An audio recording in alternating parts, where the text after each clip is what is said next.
जय श्री कृष्ण मित्रों, आप सभी दोस्तों का आपके लोकप्रिय बोलो बोलो आप चैनल की शिक्षाप्रद मस्त कहानियों में हार्दिक स्वागत है। आज की कहानी एक बेहद शिक्षाप्रद और अनुकरणीय कहानी है। आशा करते हैं कि ये कहानी आप सभी को बहुत पसंद आएगी। तो शुरू करते हैं वो कथा। एक घर में 3 भाई और एक बहन थी। बड़ा और छोटा पढ़ने में बहुत तेज थे। उनके माँ बाप उन चारों से बेहद प्यार करते थे, मगर मझले बेटे से थोड़ा परेशान रहते थे। बड़ा बेटा पढ़ लिख कर डॉक्टर बन गया और छोटा वाला पढ़ लिख कर इंजीनियर बन गया, मगर मझला बिल्कुल आवारा और गंवार बन के ही रह गया। सबकी शादी हो गई।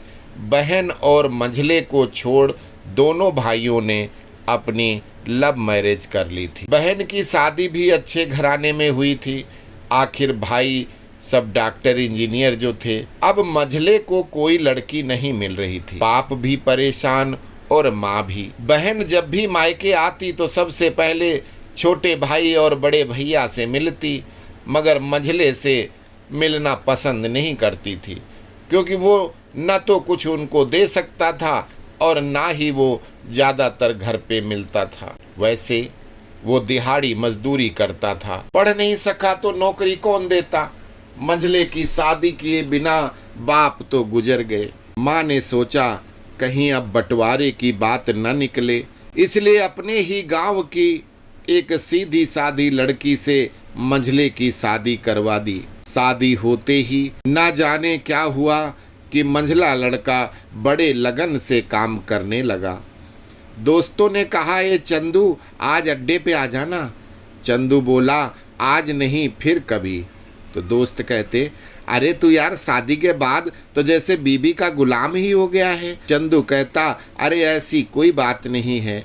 कल मैं अकेला एक पेट था तो अपनी रोटी के हिस्से कमा लेता था।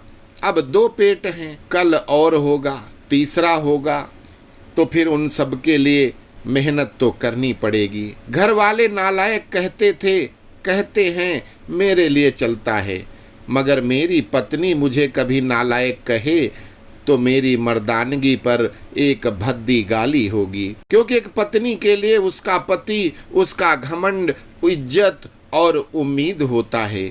उसके घर वालों ने भी मुझ पर भरोसा करके ही अपनी बेटी दी है, फिर उनका भरोसा कैसे तोड़ सकता हूँ। कॉलेज में नौकरी की डिग्री मिलती है, ऐसे संस्कार माँ बाप से मिलते हैं।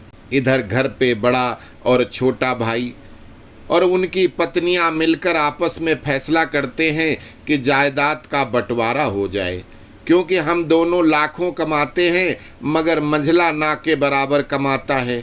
ऐसा नहीं होगा।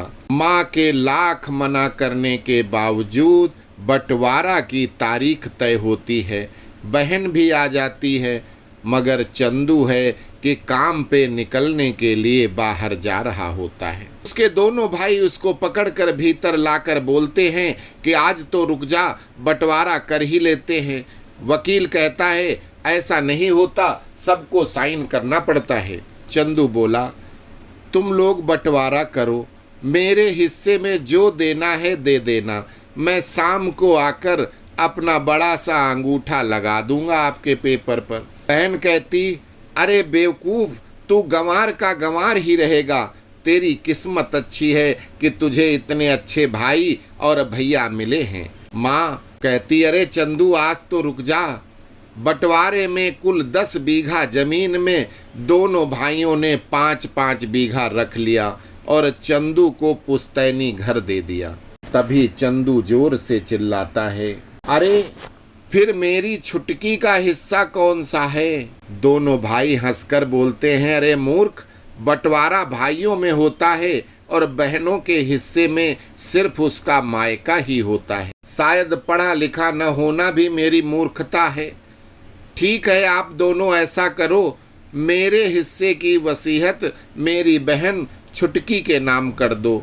दोनों भाई चकित होकर बोलते हैं, और तू? चंदू माँ की ओर देखकर मुस्करा के बोलता है कि मेरे हिस्से में माँ है ना। फिर अपनी बीबी की ओर देखकर बोलता है मुस्कुरा के, क्यों चंदूनी जी, क्या मैंने गलत कहा?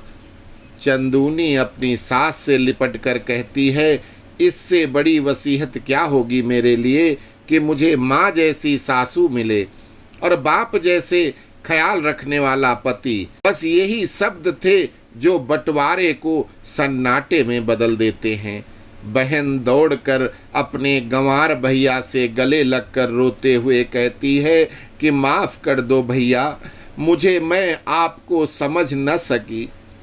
चंदू कहता है, इस घर में तेरा भी उतना ही अधिकार है जितना हम सभी का है। बहुओं को जलाने की हिम्मत किसी में नहीं, मगर फिर भी जलाई जाती है, क्योंकि शादी के बाद हर भाई हर बाप उसे पराया समझने लगते हैं।